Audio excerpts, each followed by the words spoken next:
Charity Wayua is a research manager at IBM Research Africa, and her team is focused on looking to develop commercially viable technologies that fundamentally transform the way that governments operate and deliver services to their citizens. She holds a PhD in chemistry from Purdue, a bachelor's from Xavier, and she's here to talk to us all about decentralization as a new form of trust. Good afternoon and thank you. The best and perhaps most fun part of being a researcher is that I get to spend my days reimagining what the future could look like and then making it happen. One of the shifts that we are seeing today in the industries in which we work in is a shift from centralized to decentralized ecosystems. What this means is the traditional models where we have an anchor player who sort of attracts a network of participants in traditional or in to participate in business transactions. What we are seeing is a shift from centralized to decentralized models. And what we see here on the screen is one example of that. Now, for us to be able to enable this new level of collaboration, we require a technology that is able to engender the kind of trust that was brought about by the central player in the centralized systems. Thankfully, blockchain presents us with this opportunity. At IBM, we are utilizing the Hyperledger Fabric as the foundation for IBM's blockchain platform.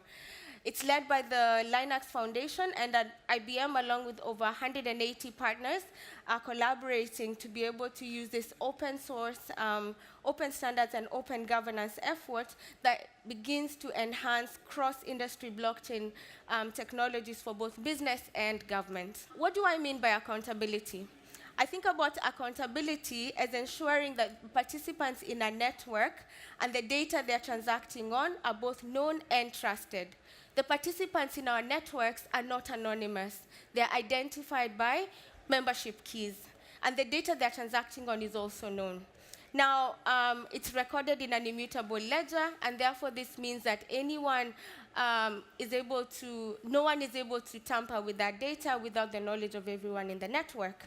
Now, with this accountability of both the participants and the data that's being transacted on in the network, we're able to ensure that the network is auditable. And this is particularly important for members to be able to be audited and to adhere to regulations such as GDPR and HIPAA, which are impacting the work that we do in business today. The second example I would like to share with you is one that we are working on in the mobility space. Now, before I go into the specifics of the example, I would like to highlight for you some changes, some fundamental changes that are happening in the automotive industry that are driving this move towards more collaboration. First is digitization. As you know, today we have cars that are fully controlled by software. And what this means is that we have more and more data that's being produced as cars or vehicles are moving around, as they're being created, etc. It also means that we have to be really careful, or we have to be able to guarantee the security and privacy of telematic data that's being generated in interactions between cars and other entities. The second part that's driving this move towards collaboration in the automotive industry is the move towards transport as a service. This is becoming more widespread because the economics around car ownership versus transport as a service means that we're going to see a bigger and more widespread adoption of car utilization as a service rather than ownership. Putting all of these three together means that we have to rethink how the transport or mobility ecosystem works. So think with me for a moment. In maybe 10 years, if you need to go to the movies and you're taking one of the self-driving cars, what will happen if you need to pay your parking? Do you want to go and pay your parking and then come and have the car drop you off at the movies? What I would like to do is for that car to be able to drop me off at the movies, find its way to the parking lot, pay whatever it needs to pay for parking, and then park itself. Now, that and many other transactions, we have to think about how to bring those transactions together as as we get into this new era. What we have done at IBM is to collaborate with UBS and one of the large car parts manufacturers in Germany, ZF, to be able to start to think about a transaction platform that can be able to facilitate mobility transactions seamlessly. The last example I would like to share with you is one on some work that we're doing in Kenya on retail finance. Small and medium-sized enterprises in emerging markets today have little to no access to credit. The reason for this is because there's a very thin file available around their business operations that would be available to a creditor or a financial institution that would be able to give them credit. On the other hand, they are interacting most of the time with distributors, with suppliers who are actually connected to much more formal financial systems and much more formal supply chains.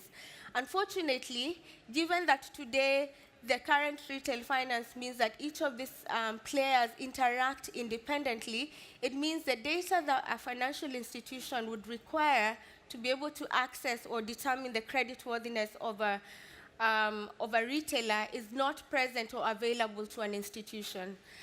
It also means that any distributor or retailer only has access to the information that pertains to the goods they're selling. Now, what we've done at IBM is to be able to rethink what that platform could look like, and we've developed a blockchain platform that connects a distributor or a supplier, the financial institution, and the retailer. And the idea behind this is that we're able to start to record the interactions between a distributor and the retailer as they're providing stock. And then we start to use that to provide that to the banks so that they can provide or make some risk assessments that would enable them to provide credit to the small and medium-sized enterprise. We've tested this today with a grocery producer who provides groceries to about 2,600 retailers in Nairobi. And our vision is to be able to move that from just this tripartite system where you have one distributor, one retailer, and a financial institution to one which is a network of suppliers who are providing stock to small and medium-sized enterprises, to many more financial institutions that can provide financial services, and then you can start to have or create a new level of information that can paint a picture of really the operations of a small and medium-sized enterprise. This shift from centralized to decentralized systems is just at the beginning, but we believe the benefits that it continues to confer, it's going to become more and more widespread. Blockchain technology, therefore, will continue to just be an enabler of this system by providing a way to transact in a secure, private, and accountable manner. What's more important, though, is that for us to even be able to utilize blockchain, we have to be able to convene these ecosystems that previously don't exist or that are previously disconnected so that we can start to reimagine and recreate business value in those ecosystems. And the value of collaboration could not be more important in this case.